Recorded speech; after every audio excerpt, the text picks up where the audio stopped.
Pak, ang lakas talaga mga ka-fresh, and at dahil katapusan na naman po ng buwan and malapit na po ang ating mga sahod, in this video guys, I am going to share with you mga kapatids my May TikTok finds that I think are worth the hype. So I have here mga kapatids, nilagay ko talaga sa isang box.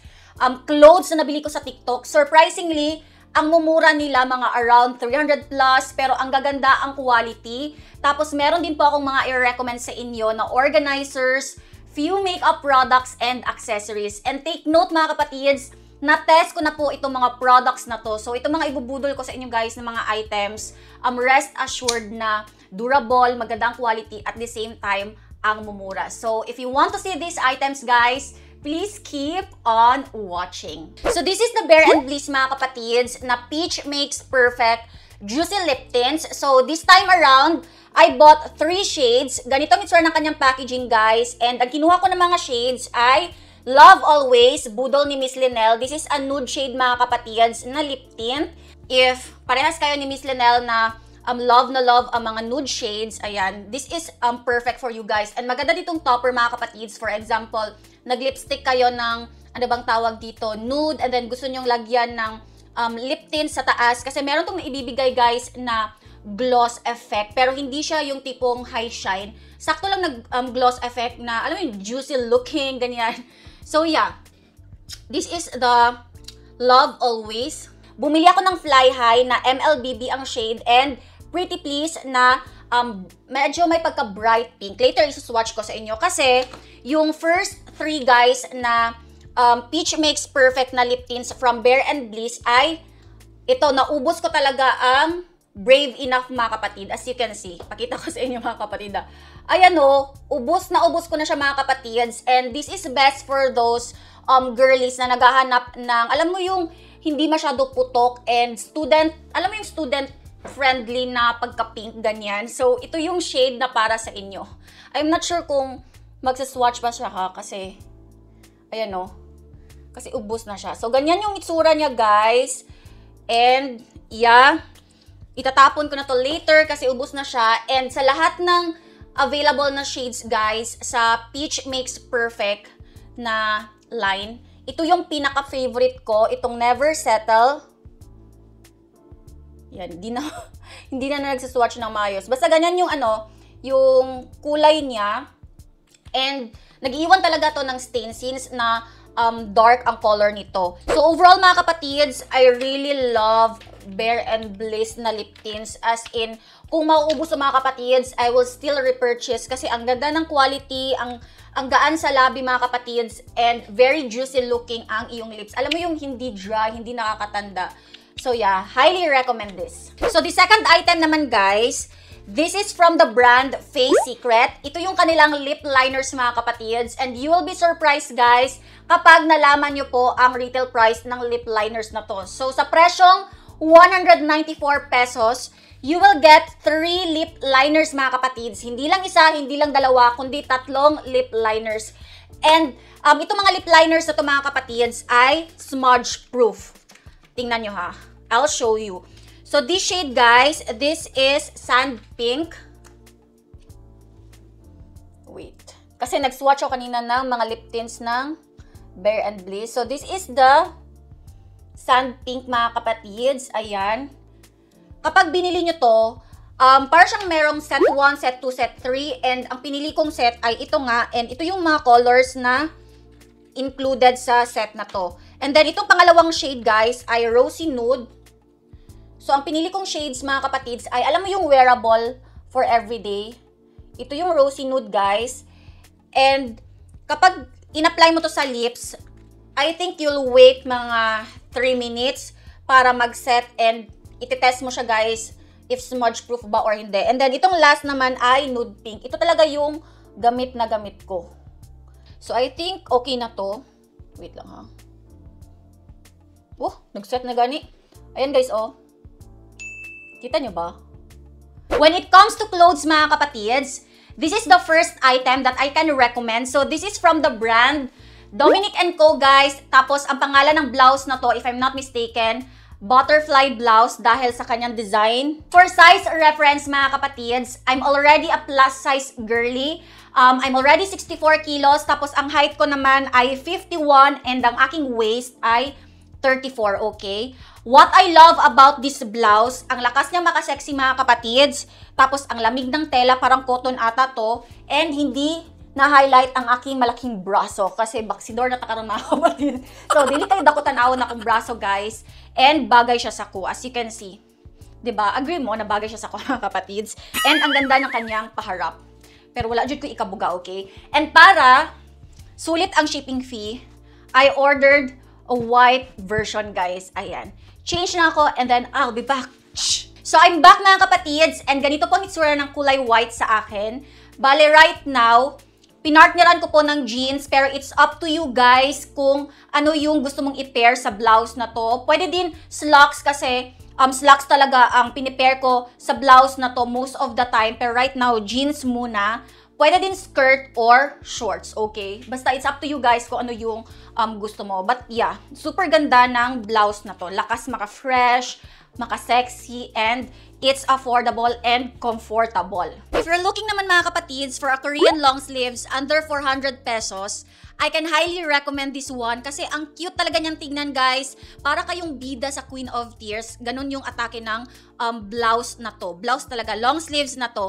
And then, I love the neck area, guys, kasi meron siyang pa-detail na ganito. Ayan. Meron siyang tahi na zigzag na dark brown, tapos meron siyang pa-bow. And itong sa part na to, meron din siyang patahi na zigzag. Ayan. So, pair sila sa neck area. Kailangan mong mag-sando kapag susuotin mo to kasi see-through siya mga kapatids. As you can see, nagsuot ako ng sando. And I want you to know na hindi po ito comfortable suotin kapag walang aircon. Pero since naka-aircon ako mga kapatids, ayan, ginora bells ko na to kasi nga gusto nating magmukha ng gusto natin magmukha na parang yung bida nga tayo sa Queen of Tears. Char. Kasi ang lakas talaga niya makasosyal and very, alam mo yun, parang cute ka lang, parang walang problema, ganyan. So you can pair this one mga kapatids with slacks na white, jeans, or pwede din shorts, ganyan, or skirt. It's up to you mga kapatids. And then this belt, guys, na ginamit ko ngayon, hulaan nyo kung magkano to. This is only 75 pesos na binili ko pa rin po sa TikTok. Wait, hubarin ko, guys. So I bought two colors, guys, black and white, para sulit ang shipping fee. Tapos ganito ang itsura ng kanyang metal hardware. Kulay gold, ayan. Tapos ang kabilang side naman, ganito yung itsura. Ito yung parang lock niya. Ayan. The way you lock this mga kapatids, parang isa-slide mo lang. Ganyan, oh. Tapos, tadan! And, kapag i-adjust mo to, bale, ihilain mo lang tong nasa kanyang likod, guys. Ganyan. Pero dahil size 34 na po ako, no need ko na tong i-adjust mga kapatids kasi sagad na siya. And then this earring naman mga kapatids, this is from Asterism na TikTok shop. Tapos ang kinuha kong size ay size small for everyday use. And then ang presyo naman nito ay very affordable, 149 pesos lang. And ang lakas niyang makasosyal. Ayan no, very elegant tignan.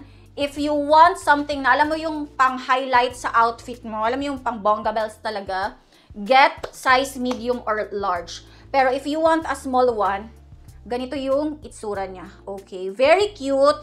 And then I also bought the twisted croissant na design. Ito. Ayan. Ang presyo naman ito mga kapatids ay 129 pesos only. So, mas mura ang twisted croissant. So, ito palang teardrop mga kapatids. Ganito yung lock niya. Ayan. So, ganito ang itsura ng twisted croissant sa akin, guys. Ayan. Kung naghahanap ka naman ng knitted na bodycon dress, I can highly recommend this one. Merong kulay beige din ito mga kapatids, pero ang kinuha ko ay kulay black kasi I think mas nakakapayat to sa akin since na-fit siya, guys.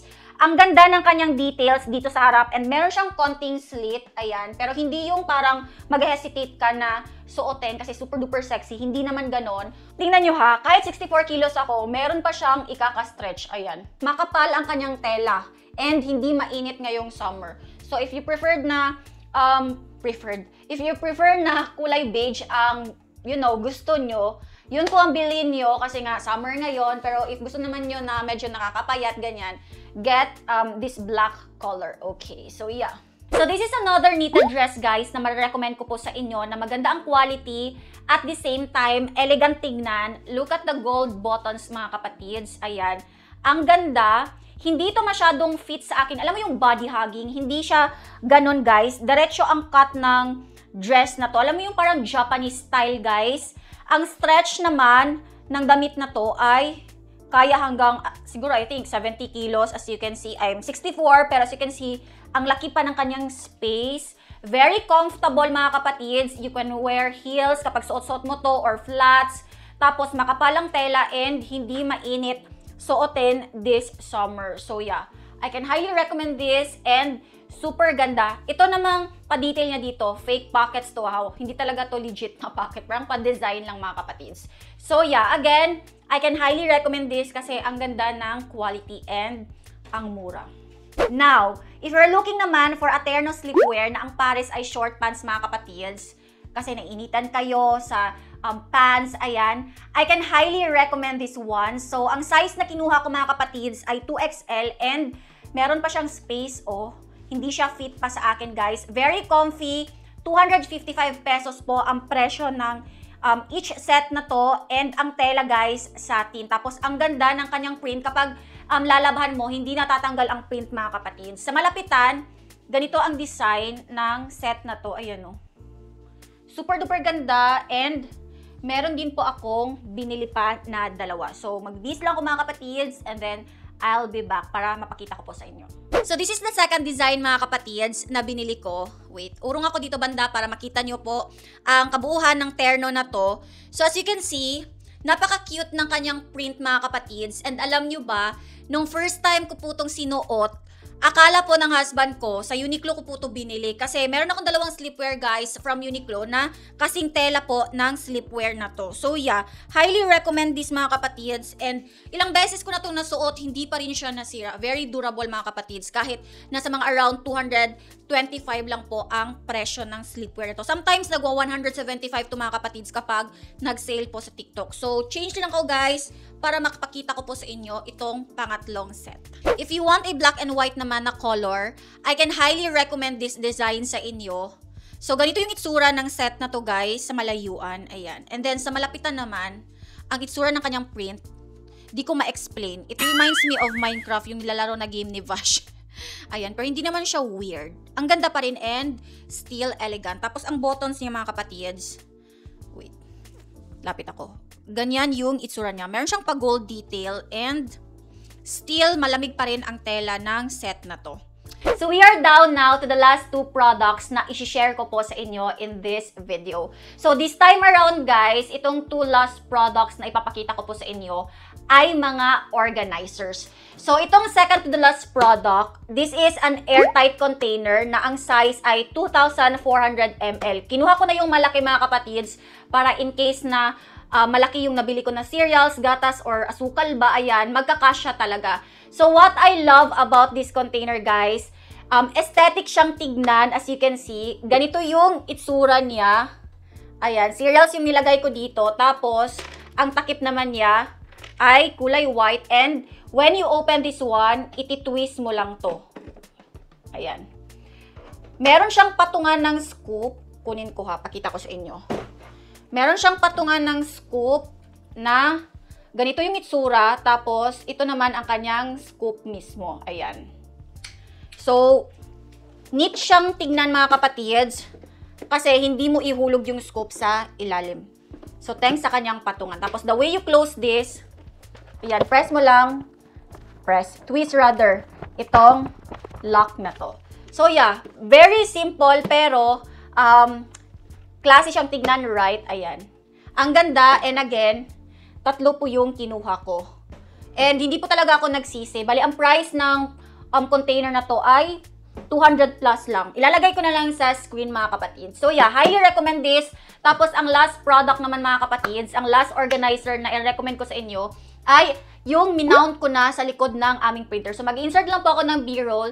Bale, meron siyang grid mga kapatids. Itong organizer na to, Super duper love ko kasi meron siyang grid na, alam mo yung every grid, malalagyan mo ng mga nail cutter, ganyan, susi, mga wires para organize tignan, and i-pull out mo lang siya mga kapatid. Parang pull and push lang yung mechanism niya, the way you open the organizer. Tapos marami tong kulay mga kapatids, and ang presyo ng organizers na to ay nasa around 100 plus lang. So very affordable. Tapos matagal ko na yung minount dyan mga kapatids, and so far, hindi pa natanggal ang kanyang padikit. So, yeah, highly recommend that. And nakaka-organize talaga siya ng things. So, as you can see, ang dami ko nang nalagay and napuno ko na silang lahat. I hope mga kapatids, nagustuhan nyo po itong video na to, and I'll try my best na ilagay ang link sa description below. Ihahabol ko mga kapatids kung hindi ko man malagay the day na i-upload ko po itong video na to. But yeah, I hope you enjoy this video, and if you like guys, itong mga products na nirecommend ko po sa inyo, please give this a thumbs up, share this video mga kapatids, and kung hindi ka pa nakapag-subscribe, mag-subscribe ka na. So thank you again for watching this video, and I'll see you on the next one. Bye!